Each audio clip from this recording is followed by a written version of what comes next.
نوح علیہ السلام نے اپنی قوم سے کہا ما اسألکم علیہ من اجر، میں تم سے اجر کا مطالبہ نہیں کرتا. سوال پیدا ہوتا ہے پھر کیا، ان اجری الا علی اللہ، میرا اجر کس کے ذمہ ہے؟ اللہ. دائی کو اللہ بہت دیتا ہے. یہ رزق ایسی چیز ہے، استغنا کے ساتھ جب آتا ہے نا تو چھپڑ پھاڑ کے آتا ہے. یہ آدمی بھاگتا ہے رزق سے اور رزق اس کے پیچھے بھاگتا ہے. وہ نبی صلی اللہ علیہ وسلم نے فرمایا جس نے آخرت کو اپنا اصل ہدف بنایا نا تو اتت دنیا وہی راغمہ، دنیا بھی ملتی ہے لیکن ناک رگڑتے ہوئے ملتی ہے، ذلیل ہو کے ناک رگڑ رہی ہوتی ہے، کہتی قبول کر لے ہمیں، لیکن ایسے ملتی ہے دنیا. اور ہم نے تو علماء کی زندگی میں دیکھا ہے جنہوں نے رزق کو لات ماری نا کہ دین کو اصل ہدف بنایا، رزق ایسا بھاگ رہا ہے، ایسا بھاگ رہا ہے ان کے کہ وہ حیران ہے کہ یہ ہو کیا رہا ہے ہمارے ساتھ. ایسا رزق بھاگتا ہے اس کے پیچھے، اور یہ ہر دائی کے ساتھ ہوتا ہے. تو اس میں کاروبار کو الگ رکھو بالکل، سمجھ رہے ہو؟ میں یہ نہیں کہہ رہا کاروبار مت کرو، یہ تو بیوقوفی حماقت ہے، بھیکاری بن جاؤ گے، ہر وقت منہ سے دالیں ٹپکتے رہیں گی، یار ادھر سے کوئی جیب میں ہاتھ ڈالے شاید کوئی ہدیہ ودیہ نکال رہا ہو، ٹھیک ہے نا، یہ حالت ہو جاتی ہے انسان کی. تو استغنا کے ساتھ نبی صلی اللہ علیہ وسلم نے فرمایا کہ ایماندار تاجر قیامت کے دن پیغمبروں کے ساتھ ہوگا. میں تو تاجروں کو ایسا موٹیویٹ کرتا ہوں، میں کہتا ہوں تمہاری آمدن کتنی ہو؟ کہتے ہیں 3 کروڑ. میں کہتا 3 کروڑ میں کیا ہے 3 کروڑ کی آمدن؟ میں تو ایسے موٹیویٹ کرتا ہوں. لوگ کہتے ہیں آپ مولوی ہو گیا میں کہہ رہے ہو، مولانا تو کہتے ہیں 3 کروڑ. او بھائی کیا کر رہا ہے، سارا کیا پیسوں میں لگایا رہے گا؟ میں کہتا ہوں 3 کروڑ کو 6 کروڑ بنا بھائی تو. وہ کہتے ہیں کس قسم کی باتیں کر رہا ہوں؟ میں کہتا ہوں بھائی مسلمان کے مضبوط ہونے سے اسلام مضبوط ہوگا. مسلمان کو تو صحابہ کرام جو مالدار تھے، وہ آپ کا کیا خیال ہے چھوٹے موٹے مالدار تھے؟ جامع رشید نے ایک تحقیق کی ہے کہ صحابہ میں جو مالدار تھے ان کے اثاثے کتنے تھے؟ 5 ارب روپے اس زمانے کے حساب سے. ان کے پاس جو چاندیاں تھی نا جن کی بالیت 5 ارب روپے کی بنتی ہے. حضرت عثمان جو 500 گھوڑے اللہ کی راہ میں دے رہے ہیں، گھوڑا لینڈ کروزر تھا اس زمانے میں، اس کا مطلب 500 گھوڑے تو اللہ کی راہ میں دیے، باقی تجارت تو ان کی چل رہی تھی ویسے ہی. اتنے مالدار لوگ، اس کا اسلام کو فائدہ ہوا کہ نہیں ہوا؟ تو اسلام تو تجارت سکھاتا ہے، اس لیے کہ تجارت میں پیسہ بہت ہے. اللہ نے پیسے کو اپنا فضل کہا ہے کہ جمعے کی نماز جب ہو جائے تو وابتغوا من فضل اللہ، پھر اللہ کے فضل کو تلاش کرو. جاؤ سمندر کو مسخر کیا لتبتغوا من فضلہ، تاکہ تم اللہ کے فضل کو تلاش کرو، سمندر میں روزی تلاش کرو، کنٹینر آئے تمہارے، ایکسپورٹ ہو امپورٹ ہو. یہ جو سمندر میں اللہ کہتا ہے نا کہ میں نے مال رکھا ہے، رزق رکھا ہے، اس سے مراد ہے بزنس، کیونکہ سمندری تجارت سے انویسٹمنٹ سمندری تجارت میں کم ہوتی ہے، ارننگ زیادہ ہوتی ہے. تو اللہ کہہ رہے ہیں میں نے سمندر کو مسخر کیا، تمہارے فرما بردار بنا دیا، تاکہ وسخر وہ کیا ہے وَيَهُ الْجَوَارِ الْمُنْشَآتُ فِي الْبَحْرِ كَالْأَعْلَامِ، پہاڑوں جیسے جہاز سمندر میں چلیں گے. کیوں؟ رزق تلاش کرنے کے لیے. تو یہ رزق کیسے تلاش ہو رہا ہے؟ کنٹینر میں مال جائے گا بھی اور کنٹینر میں مال آئے گا بھی. تمہارے کنٹینروں نے، یہ تو سمندر اللہ نے ہمارے لیے بنایا ہے، اور آپ یہاں گولے گنڈے کی دکان کھول کے بیٹھے ہوئے ہو کہ جب گولے گنڈے سے میرا گزارا ہو رہا ہے تو مجھے کنٹینر کی کیا ضرورت ہے؟ دیکھو گزارا کے لیے تو 2 وقت کی روٹی کافی ہے، شکر ادا کرنے کے لیے تو یہ ہے. جس کو 2 وقت کی روٹی بھی مل رہی ہے، ناشکری اس کے لیے جائز نہیں ہے. جب بھی وہ ملے بولے بھائی اللہ کا دیا میرے پاس بہت کچھ ہے، لیکن کمائے قوم کے لیے، مذہب کے لیے، اسلام کے لیے، اللہ کے لیے، کہ اوپر والا ہاتھ نیچے والے ہاتھ سے بہتر ہوتا ہے. جب آپ کے پاس دولت آئے گی جائز طریقے سے، حلال طریقے سے، آپ خرچ کرنے والے بنو گے، سر اٹھا کے جیو گے. اللہ کو مخلوق کے سامنے غلامی پسند نہیں ہے کہ ابھی اس سے ادھار مانگ رہا ہے، کبھی اس سے ادھار مانگ رہا ہے، پیسے ہی نہیں ہے. ہمارے حضرت فرمایا کرتے تھے نا، ایک مولانا صاحب سے میں نے پوچھا آپ شادی کیوں نہیں کرتے؟ حضرت ان کی نقل اتارتے تھے. حضرت فرماتے ہیں آپ اتنے بڑے ہو گئے، آپ شادی نہیں کر رہے، مسئلہ کیا ہے آپ کے ساتھ؟ تو حضرت ان کی نقل اتارتے تھے کہ جب ان سے پوچھا جاتا کہ شادی کیوں نہیں کر رہے، کہتے پیسے ہی نہیں ہے. ایسا وہ حضرت کے شاگرد تھے تو کوئی حرج نہیں تھا حضرت کے لیے ان کا مذاق اڑانا.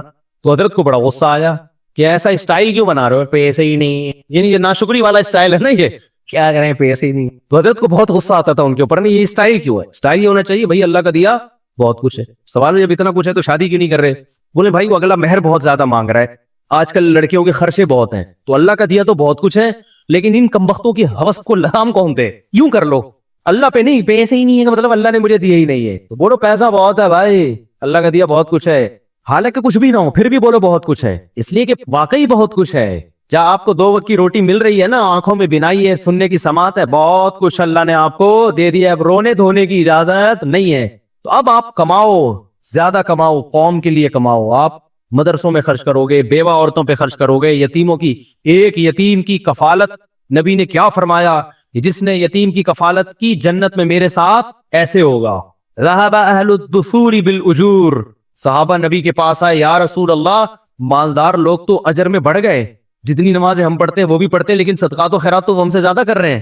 اب غریب آدمی احساس کمتری میں جاتا ہے، تو وہ یہ سوچ کے شکر ادا کرے کہ اللہ نے آپ کو دولت نہ دے کے بہت سے فتنوں سے بچا لیے، کیونکہ دولت آنے کے بعد اجر میں آگے کم بڑھنے لوگ، نیکیوں میں کم بڑھتے، گناہوں میں بڑھنے والے زیادہ ہیں۔ تو اللہ نے آپ کو اس آزمائش سے بچا لیا، آپ کا حساب بھی ہلکا پھلکا، قیامت پہ اللہ پیسوں کا حساب مانگے گا، آپ کو لوگ جیب نکال کے دو گے، اللہ میاں کو پیسے ہی نہیں ہے، کس چیز کا حساب لے رہا ہے؟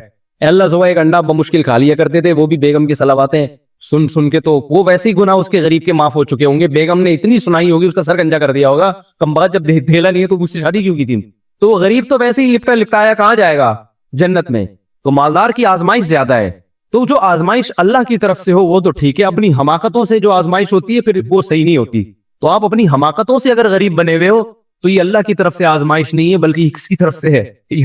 یہ آپ کی اپنی حماقت ہے۔ تو اپنے طرف سے تو کوشش کرنی چاہیے۔ خیر، بات کو جلدی سے سمیٹ کے ختم کرتا ہوں۔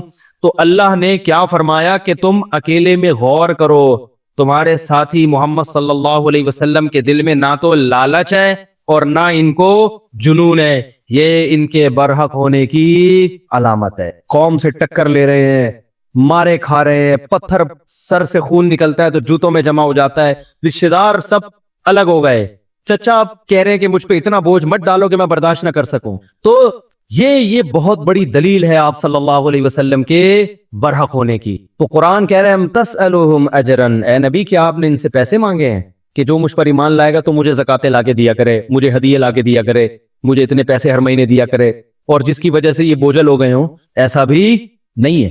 حتیٰ کہ دیکھو ابو طلحہ انصاری رضی اللہ تعالیٰ عنہ آئے نبی کے پاس، بس یہ واقعہ سنا کے بیان ختم کرتا ہوں کہ یا رسول اللہ، قرآن میں اللہ نے آیتیں نازل کر دی، لن تنالوا البر حتی تنفقوا مما تحبون، کہ تم نیکی کی حقیقت تک اس وقت تک نہیں پہنچ سکتے جب تک محبوب چیز اللہ کی راہ میں صدقہ نہ کرو۔ یعنی اگر نیکی تو کم چیز بھی صدقہ کرنے سے ہوگی، لیکن اگر نیکی کی حقیقت اور تہ تک پہنچنا چاہتے ہو تو ایسی چیز صدقہ کرو جس سے تمہارا دل اٹکا ہوا ہے، محبوب چیز نکالو اللہ کی راہ میں، قربانی دو۔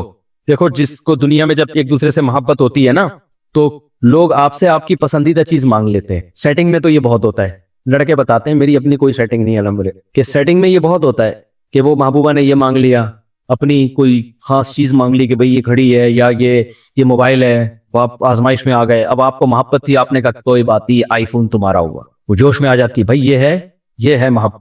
یہ دنیا میں ہوتا ہے، انسان آزماتا ہے۔ اور یاد رکھو یہ ہمارے ہاں بہت بڑی اللہ کی نعمت ہے کہ اب بھی عورت پہ خرچ کرنے کا جذبہ ہے، پٹانے کے لیے بھی۔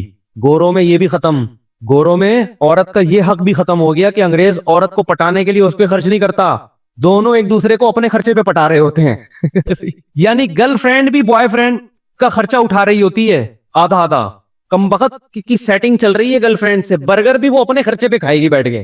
یہ عورت کا حال ہو گیا ان ملکوں میں، یعنی نہیں آ رہی سمجھ میں، میرا خیال ہے یہ تو یہاں ہے کہ برگر اپنے خرچے پہ، پیزا اپنے خرچے پہ، اور ایزی لوڈ اپنے خرچے پہ، پھر کہیں جا کے وہ 8-10 پہ یہ خرچہ ہوگا تو ایک آدھ پٹ پٹا کے آئے گی آپ کے پاس۔ وہاں انگریز خرچہ نہیں کرتا گرل فرینڈ پہ، کیونکہ وہ بھائی تو جیسے میری ضرورت گرل فرینڈ ہے تو تمہاری ضرورت بوائے فرینڈ ہے، تو تم اپنے پیسوں سے برگر کھاؤ، میں اپنے پیسوں سے برگر کھاؤں گا۔ اتنے مزے گوروں کے ہیں، اور نقصان کس کا ہو رہا ہے؟ عورت کا۔ تو عورت کے حقوق یہاں جتنے ہیں نا وہاں نہیں، گرل فرینڈ حرام ہے، ناجائز ہے، کہ شروع نہ کر دیں۔ ایک مثال دے رہا ہوں میں۔ تو کیا بات کر رہا تھا میں، جلدی سے بات کو سمیٹ کے ختم کروں میں، کون سا وقت؟ ہاں، تو محبوب ترین چیز اللہ کی راہ میں صدقہ کیا جائے۔ قرآن نے کہا نیکی کی تہ تک تم اس وقت پہنچو۔ یہ آیت جب نازل، لن تنالوا البر، ہرگز نہیں نیکی کی حقیقت تک پہنچ سکتے جب تک محبوب چیز صدقہ نہیں کرو گے۔ حضرت ابو طلحہ انصاری آئے، یا رسول اللہ نے آپ پہ جو آیتیں نازل کی، قرآن نازل کیا، اس میں اللہ نے فرمایا کہ محبوب ترین چیز کو صدقہ کرنا پڑے گا۔ تو میں نے اپنے دائیں بائیں غور کیا، میرے پاس محبوب ترین مال کون سا ہے؟ تو میرے 2 باغ ہیں جو مجھے بہت ہی محبوب، پراپرٹی ہے نا، ایک تو باغ ویسے ہی اچھا لگتا ہے، دوسرا وہ ارننگ کا اس زمانے میں اس سے بہتر ذریعہ تھا نہیں، تو یہ تو میری ارننگ کا ذریعہ ہے، یہ مجھے بہت محبوب۔ تو آپ کو اختیار ہے، آپ جہاں چاہیں صدقہ کر لیں۔ میں ہوتا تو شاید میرے دل میں لالچ آتی کہ بھائی میں بھی آخر انسان ہوں، ہے بھائی میرے بیان سن کے تمہیں صدقے کی توفیق ملی ہے، اور میرے بچے بھی ماشاءاللہ ہول سیل کے حساب سے ہیں، میرے ذہن میں تو وسوسہ آ جاتا۔ اب ایسا نہ ہو کہ آپ لوگ صدقہ کرنا میرے اوپر شروع کر دیں, میرے ذریعہ آمدن اچھا خاصا ہے, ٹھیک ٹھاک ہے, الحمدللہ بزنس ہے میرا, اور 8 سے نہیں ہے 15 سال سے ہے. باقی میں کسی کو بتاتا نہیں کون سا بزنس ہے, یہ ہوائی بزنس ہی پراپر بزنس ہے. تو بتاتا کیوں نہیں, اس لیے کہ یہ ممبر یہ جگہ نہیں ہے, کبھی چھاؤں میں آئے تو بات کریں گے. پھر وہ لیکن اب بتاؤں گا تو بولیں گے چورن بیچ رہا ہے, تو میں نہیں بتاؤں گا, میں نہیں بتاؤں گا, ہے نا. تو یہ ضمن میں نے اس لیے بتا دیا کہ آپ کہیں گے یہ کیا ہو رہا ہے یہ. تو کیا کہہ رہا تھا یار, تو کھوپڑی بہت عجیب سی ہو. ہاں, حضرت ابو طلحہ انصاری آئے, تو میں اگر ہوتا تو میرے دل میں لالچ آتی کہ یار میرا بیان سن کے آپ کی سخاوت جوش میں آئی ہے, تو کس کو دے دو, مجھے دے دو. اور یہ تو زکوٰۃ بھی نہیں ہے نا جو سید پہ حرام ہو, تو یہ تو آپ صلی اللہ علیہ وسلم پہ حرام بھی نہیں تھا. اور آپ صلی اللہ علیہ وسلم اتنے مسکین کہ گھر میں 40 دن چولہا نہیں جلتا, آگ جلنے کی نوبت ہی نہیں آتی, صرف کھجور پہ گزارا ہوتا, وہ بھی کبھی مل گئی کبھی نہیں ملی. تو سب سے زیادہ مسکین کون تھے؟ آپ صلی اللہ علیہ وسلم, اور 9 بیویاں. لیکن آپ صلی اللہ علیہ وسلم نے فرمایا اپنے چچا زاد بھائیوں کو دے دو. کیوں؟ قرآن رشتہ داری جوڑنے کا بہت زیادہ حکم دیتا ہے نا. تو آپ صلی اللہ علیہ وسلم کو معلوم تھا ان کی چچا زاد بھائیوں کی مالی حالت اچھی نہیں ہے, اور ان کے ریلیٹیو بھی ہیں, رشتہ دار بھی ہیں. پہلے آپ نے فرمایا بخن ذاک مال رابع, فرمایا واہ واہ واہ یہ تو بہت قیمتی مال ہے, اپریشیٹ کیا کہ یہ تو بڑا جذبہ ہے تمہارا, اتنا قیمتی مال صدقہ کر رہے ہو, واہ واہ واہ واہ. پھر فرمایا اپنے چچا زاد بھائیوں کو دے دو. کیوں؟ اس میں کیا ہوگا؟ صدقے کا ثواب بھی ملے گا اور رشتہ داری مضبوط ہوگی. صدقے کا ثواب بھی ملے گا اور رشتہ داری مضبوط ہوگی. کتنا بڑا ظرف ہے. آج جاہل پیروں کو میں یہ ہمت دیکھی آپ نے, کہیں گے ڈبہ اس میں ڈال دو, ٹھیک ہے, کلی اختیارات کے ساتھ, جب میں چاہوں میں کھاؤں, جب چاہوں میں صدقہ کروں, یہ کلی اختیارات مجھے سمجھ میں نہیں آتے. بعض لوگ پیسے لا کے پکڑاتے ہیں, مفتی صاحب آپ کو مکمل اختیارات ہیں, چاہے خود کھا لیں چاہے صدقہ کریں. میں کہتا ہوں مجھے آزمائش میں مت ڈالو, یہ بہت بڑی آزمائش میں ڈال رہے ہو آپ. بھائی مجھے ہدیہ دینا تو بولو آپ کے ہیں, وہ تو پھر مجھے خود ہی اختیارات ہوں گے. کیونکہ انسان ایسے موقع پہ اتنی مصیبت میں پڑ جاتا ہے کہ آپ نے کوئی رقم دی, بولا آپ چاہو تو آپ استعمال کرو, چاہو تو صدقہ کر دو. آدمی کہتا ہے پتہ نہیں یار ایک مصیبت میں ڈال دی ایک بندے نے, یہ کیا, وہ تو ویسے بھی آپ سیدھے سے بولو بھائی صدقہ کر دو اس کو, یہ آپ کے نہیں ہے, یہ صدقہ کرنے کے لیے ہے. تو یہ گول مول باتیں نہیں کرنی چاہیے ان معاملات میں کبھی بھی. پیسوں کے معاملے میں آدمی کیا ہو, ایک نمبر ہو. تو نبی صلی اللہ علیہ وسلم نے فرمایا کس کو دے دو؟ ابن الاعمام, اپنے چچا زاد بھائیوں کو دے دو. کیسا ظرف ہے, دیکھو ہمیں بھی نبی سے یہ چیزیں سیکھنی چاہیے.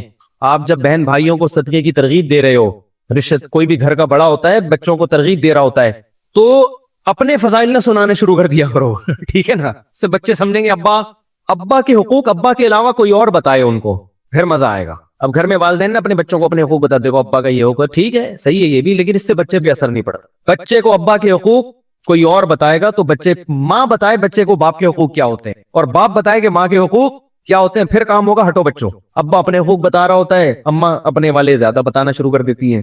بچہ کہتا ہے یار دونوں کے کیا ہے آپس میں مفاد ہے, ٹھیک ہے نا. ماں اگر باپ کے حقوق بتائے نا کہ بیٹا تمہارے باپ کا یہ حق ہے, باپ سے کبھی اونچی آواز سے بات نہیں کرنا, اور باپ کی بڑی عزت ہوتی ہے, یہ تمہارا باپ ہے, یہ تمہارا کیا ہے, باپ ہے, یہ کوئی معمولی چیز نہیں ہے, یہ چھت اس نے مجھے دی ہوئی ہے, اور یہ وغیرہ وغیرہ جو بھی شوہر کے فضائل مستحضر ہوں اس وقت سوچ بچار پہ غور و فکر کر کے مطالعہ کر کے جو ذہن میں آ جائے عورت کے اس وقت کہ بھئی یہ اس نے مجھے چھت دی ہوئی ہے, اور دیکھو یہ جو میں تمہیں پراٹھے کھلاتی ہوں نا صبح صبح, تو پراٹھے تو میں کھلا رہی ہوں, لیکن خرچہ کون کر رہا ہے؟ بچوں کو نا ابا کی احسانات نظر نہیں آ رہے ہوتے, اماں کے نظر آ رہے ہوتے ہیں کہ اماں پیمپر بھی چینج کر رہی ہوتی ہے, واپس دوسرا لگا بھی رہی ہوتی ہیں. یہ نہیں پتا ہوتا کہ پیمپر میں تیل کس کا نکلا ہے خریدنے میں, یہ باپ کا نکلا ہے, پھر سارا دن کماتا ہے وہ گدھے کی طرح, پھر جا کے پیمپر آ رہے ہیں گھر میں. تو بچہ تو ماں کو دیکھ رہا ہوتا ہے کہ پراٹھا بنا رہی ہے, انڈا کھلا رہی ہے, اور جیم پہ روٹی لگا رہی ہے, یہ کھا لے, نہیں بھی یہ نہیں کھانا تو چلو وہ کھا لے, وہ جو اس کے سب کچھ تیار کر کے اس کو وین میں بٹھا رہی ہے, اور پھر واپس آتا ہے تو گلے لگا رہی ہے. بچہ یہ دیکھ کے سمجھتا ہے کہ اماں کی حقوق ابا سے زیادہ ہیں, تو اماں یہ سکھائے کہ بیٹا یہ پیمپر ابو کے پیسوں سے آیا, یہ جو چھت ملی ہے کس نے دی ہے, تم اتنی عزت کے ساتھ ہو نا, میں بھی اور تم بھی, یہ کس نے دی ہے یہ نعمت, یہ تمہارے ابا نے دی ہے. اور تم اسکول میں جا رہے ہو, وین کی فیس بھی ابا دیتے ہیں, تو یہ سارا خرچہ ابا کا ہو رہا ہے, اسکول کی فیس بھی ابا دیتے ہیں, اور تمہیں جو قوم ملی, خاندان ملا, یہ بھی کس کی وجہ سے ملا, ابا کی وجہ سے. پھر مزہ آئے گا. اور ابا الٹا کام کر رہے ہوں, ابا کہہ رہے ہوں کہ بیٹا دیکھو تمہیں تکلیفوں سے جنا کس نے ہے, ماں نے جنا, اور میں تو صرف پیسے دے کے نکل لیتا ہوں پتلی گلی سے. یہ جو صبح اٹھے پراٹھے بناتی ہے بیچاری, کچن کے سامنے آگ میں کھڑی ہوتی ہے اتنی دیر, اور